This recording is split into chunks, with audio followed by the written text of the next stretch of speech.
Greetings, welcome. In this video we'll do a little bit of battery charging, where we're gonna charge a battery off of the spike that you get here, and we're also going to take a pickup coil with thinner wire and run it through a bridge rectifier and charge battery there. Now, I've been doing this before, and because we have this set up as bipolar commutation, meaning the magnets going past here are going north-south, north-south, so we're flipping the current that goes into here each time.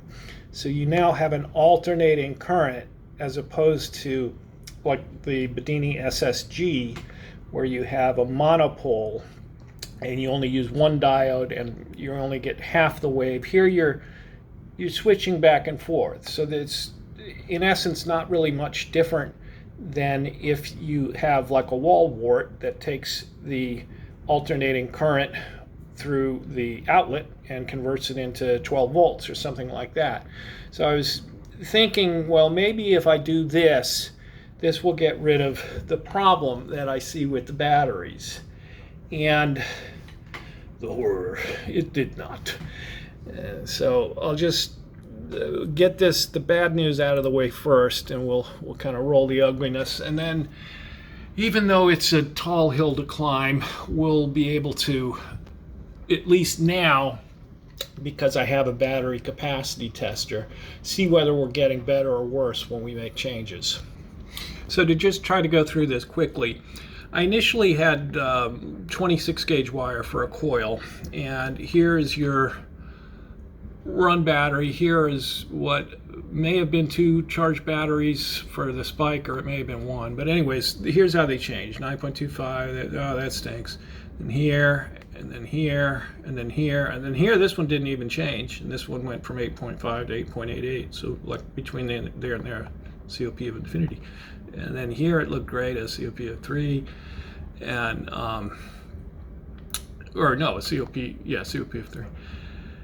And then I realized this is going to go on for days because this is only at 8.8.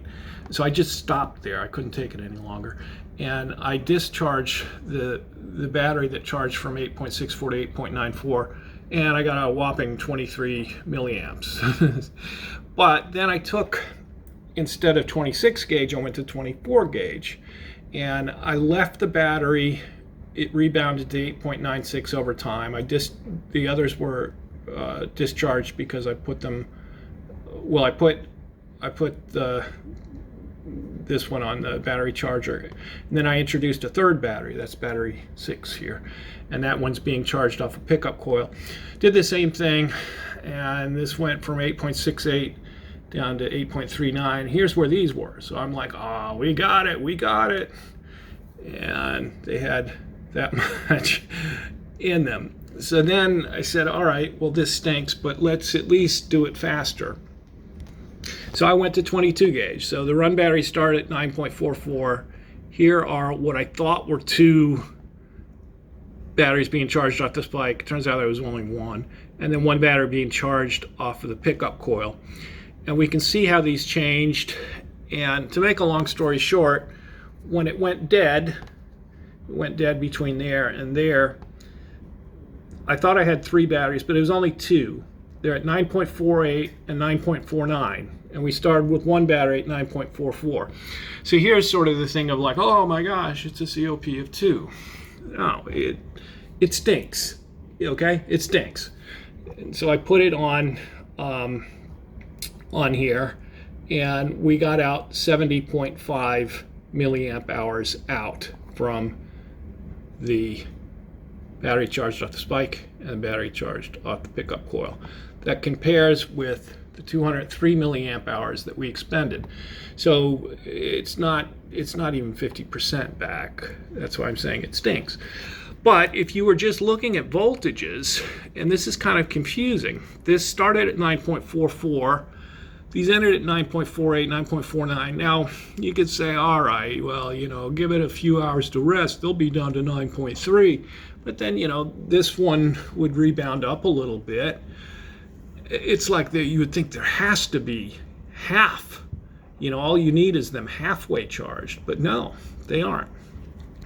So And here I was just keeping track of rotational speed, RPMs, and you see it speeds up as the batteries get charged, and then eventually as the run battery goes down too much, it starts to slow down, and that signals the end. And here I was just keeping track of the COP at each segment, which looks very high, and until you get out to the end. But as I said, at the end, to make the long story short, it looks like you have two charged batteries and one that went down until you put them to run a load, in which case it doesn't work. So long story short, I don't know why that is, but we need these numbers higher. I guess somehow with the pulse charging, I mean, we need to at least see like 9.6 or 9.7 or something before we can start to think that they're at least getting halfway charged or something like that. So these ending numbers need to be much higher than there. Now, one thing that I did see was that as I was going with thicker gauge wire, it seemed to be doing better. And it depends. I mean, this was 70.5, 67.02, except for I don't think I actually had, well, I don't know. It seems to do a little bit better. But what we're going to do now is we're going to go to a thicker gauge of wire. Instead of 22, we're going to go all the way to 18. This will do three things for us. One is we're going to be drawing a lot more amps. So instead of taking 4.5 hours, it'll take, like 2 hours. And that gets down to, that brings up the C rate of charge or discharge for batteries. So if you charge or discharge a battery in 1 hour, that's convenient, that's a C of 1. If you go to charge a battery in 2 hours, that's a C of 0.5. In 4 hours, a C of 0.25. So this is like a C of 0.2, 0.25. This would have been a C of like, 0.1 or 0.05. Nickel metal hydride will do, they can handle a load pretty well. These are 250 milliamp hour batteries.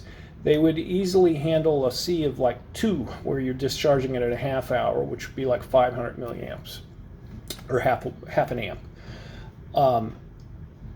Just going to try and get it up maybe to around 100 milliamps, and that means then that we'll get our answer in 2 hours instead of 5, which will be nice going forward as we continue to make changes. And may, if depending on how it goes, may try to take it up to 200 milliamps and just be able to get an answer in an hour. Because again, the batteries can handle it. The next thing it'll do is, will the rotor hold together? So under load, we were spinning at like 1040 here. Even under load, we're going to be spinning faster than that, maybe like 1500. So just real quick to repeat some calculations. We have a 5-inch rotor, so the circumference will be 5 times pi 3.14 yada yada. So the circumference is 15.7 inches. The circumference is that many feet. So if you're spinning at 1,000 rotations per minute, so times 1,000, that's how many feet it's gone in a minute, and there are 60 minutes in an hour, times 60. That's how many feet it would go in an hour, divided by 5,280 for feet in a mile, 14.87, and round it up to 15. So for every 1,000 RPMs you put on this thing, it's spinning 15 miles an hour. 3,000, you're going at like 40 miles, 45 miles an hour. 4,000, 60 miles an hour. Now, even at 4,000, if a penny flew off and it hits you in the arm, it's not a big deal. The only thing you start to worry a little bit about, and this is kind of nice, it's a little harder to balance the rotor if you don't have it horizontal, but, especially if I start making like 10-pound rotors, you don't want something like 10 pounds at 60 miles an hour scooting around. But what I'm saying is, as long as everything holds together, we can spin it easy at 1,500, 2,000 RPMs. It's just a matter as we throw some more current at this. Is it going to hold together, or is something going to start rattling loose? So first, let's just spin the thing a bit and see what kind of speed we're going to be dealing with, and then we'll hook it up for battery charging mode. But before we even spin it, there's a little bit of prep work I like to do. I mean, first we got this at 1.7 volts. Okay, power's getting there. Now we're going to move these to, I'm going to put 2 of them in. So now without a coil, I've just put 2 LEDs in there, and when we give this a little spin by hand, okay, we see everything's working. Now the other thing that we want to do, and I'll just do this off camera, is I want to take the sensor value. Well, maybe I'll show you.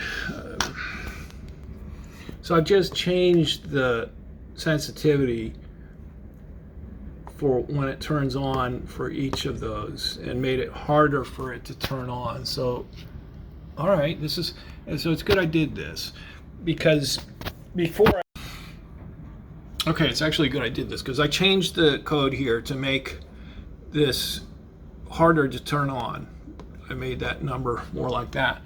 And before it wouldn't do that with the last setup, but you know, everything doesn't set exactly the same. And so it's still setting, you know, still going here. So what we want to do is take this down to where it no longer blinks, and then go a little bit up from there. And that should give you your shortest duty cycle, which means your narrowest pulse, which is a good thing. And it also means that you'll be putting less power through here, so it shouldn't want to fly around at a speed where it's going to just go kaboom. So real quick, you can see if I drop that all the way down to 20 and 1,000, nothing happens. We're not going to trigger the switches. Okay, here we see there it goes, but sometimes it skips some, and that's at 40. So we probably want it right around 50. And to be on the safe side, I'm going to make it 60, because maybe when this thing starts spinning with the breeze, it changes where the sensor is a little. Okay, now we got it. I think we got the pulse about as brief as we can do it. So now let's just spin it up at like 4 volts unloaded and see what kind of RPMs we're going at. So I spun this up unloaded at about 6 volts. We're drawing 80 milliamps, and we're going a little over 1450. So what I wanted, and it's not like the table isn't rattling. You could probably go more, but I don't want to, because I don't want to like hear something crack. What I'm going to do now is put a 2.2k ohm resistor across the bridge and load the thing.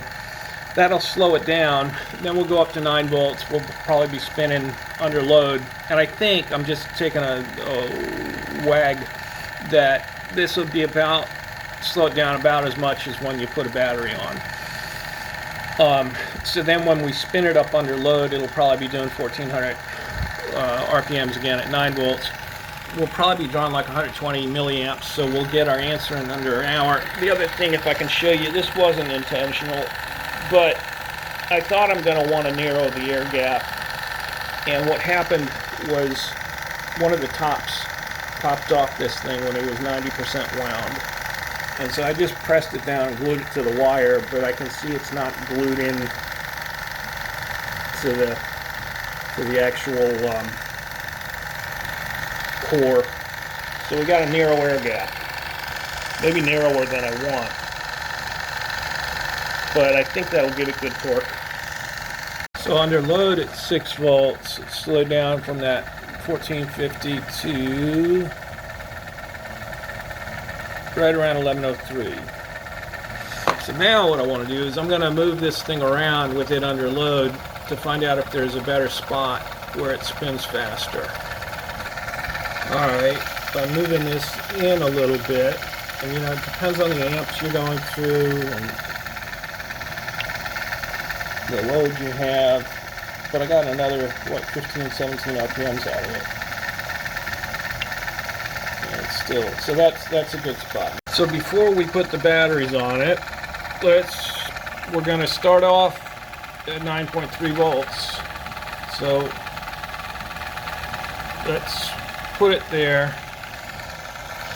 and we'll see what kind of speed we might be spinning at, and we'll make sure this holds together, and we'll see what kind of amp draw. So again, the 200 milliamp hour batteries, if we're drawing 150 milliamps, then we'll get our answer in like an hour and 10 minutes. Okay, so we're at 9.3 volts under load. We're doing 1487.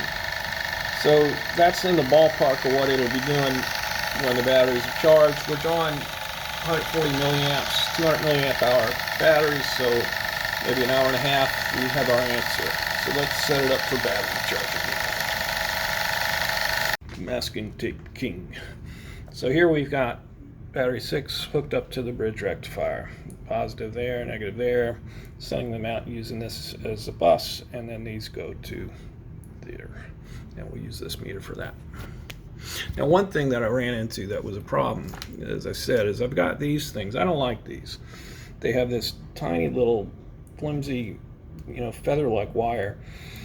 And I thought I had them set, but I had it where it was only charging one battery when I thought it was charging two. So I've stripped a heck of a lot off of there, and I'm going to wrap these right around another of the probes for the other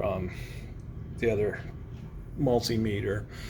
I was thinking of buying some better things, but I think I can get away with this. So now we got these two batteries in parallel, and this should now, I hope, be a good connection. And then again, use this as a bridge, and they run out to the bridge rectifier from the spike off of here. Now we just need to do the run battery. So our run battery is sitting at 9.42 off of the wall. This one, now again, both these batteries were taken down to about 6.9 volts yesterday through the capacity tester, which is a resistive load. It's rebounded all the way to 8.72. It's this one. And these two are sitting at 8.61. So when I connect this line to here, to there, then the contraption should spin. We're right at 5:59, so I'm going to wait till 6 o'clock, and then I'll hook it up. Okay, if I've done everything right. Yahoo! There she blows. Just watch that spin up for a minute. Make sure nothing untoward is happening. It's going down. This isn't budging. I'm not worried about that yet. These are going up. Now this is going up as the rotor spins faster.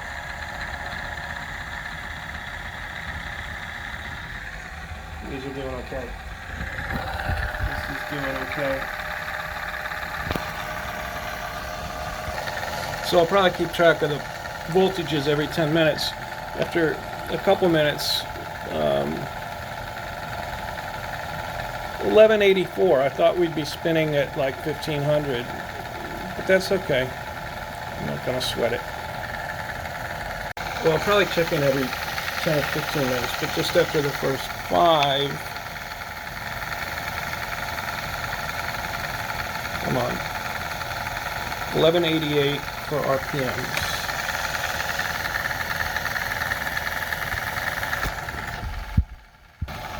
Run battery is at 8.59. Charge 1 is at... That's not what it's at. What is it at? Come on. 9.02. 9.02. The other ones are at 9.05, and there's 2 of them. So if you went just by the voltage changes, we had 2 of these from 8.6 to 9.05, so 0.45 difference in 2. This one from there to there, 0.3 difference. The run battery went down 0.83. From voltage difference, you would say that's a COP of 1.44. But as we see from there before, it's just this garbage. What I'm hoping for is that before the run battery goes dead, the charged batteries end up higher than that. Between minutes 10 and 20, run battery went 8.51, 8.48. This charge went from 9.14 to 9.26. These two charges went from 9.14 to 9.26. So if the voltage actually meant anything there, that would be a COP of 12. Okay, so this went for 65 minutes before the battery went dead. And on paper, it looks great. You have one battery at 9.42. These were dead. And now you have three batteries, two at 9.42 and one at 9.46. It's actually a bit worse, although here I only had one battery charging. So that's one of the most interesting things here, is that part.